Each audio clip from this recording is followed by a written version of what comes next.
Assalamualaikum warahmatullahi wabarakatuh. Alhamdulillah, segala puji bagi Allah Subhanahu Wa Taala. Salawat dan salam kepada junjungan besar Nabi Muhammad sallallahu alaihi wasallam, ahli keluarga baginda, sahabat baginda serta orang-orang yang mengikuti jalan langkah baginda sallallahu alaihi wasallam. Sunnah pada hari ini ialah berdoa untuk orang lain. Sebelum itu, kita perlu tahu apa itu arti doa. Menurut Imam Al-Qurtubi, makna doa adalah permohonan hamba kepada Tuhannya dengan mengharapkan pertolongannya dan bantuan daripadanya. Daripada Safwan bin Abdullah radhiyallahu anhu bahawa Nabi sallallahu alaihi wasallam sabda, "Da'watul mar'il muslimi li akhihi bi zahril ghaibi mustajabah. Inda ra'sihi malakun muwakkalun kullama da'a li akhihi bi khair. Qala al malakul muwakkalu bih, amina walaka bimisli." Yang bermaksud, doa seseorang Muslim untuk saudaranya secara berjauhan tanpa pengetahuannya adalah mustajab.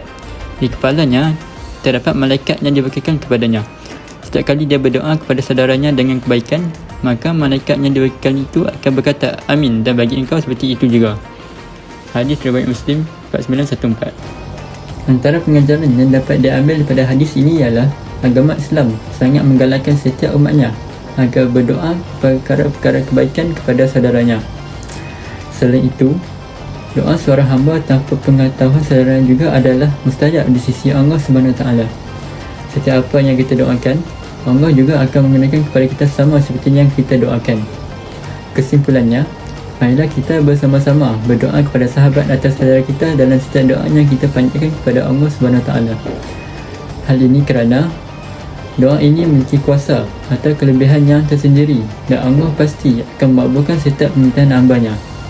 Sekian saja daripada saya. Wabillahi taufiq wal hidayah. Assalamualaikum warahmatullahi wabarakatuh.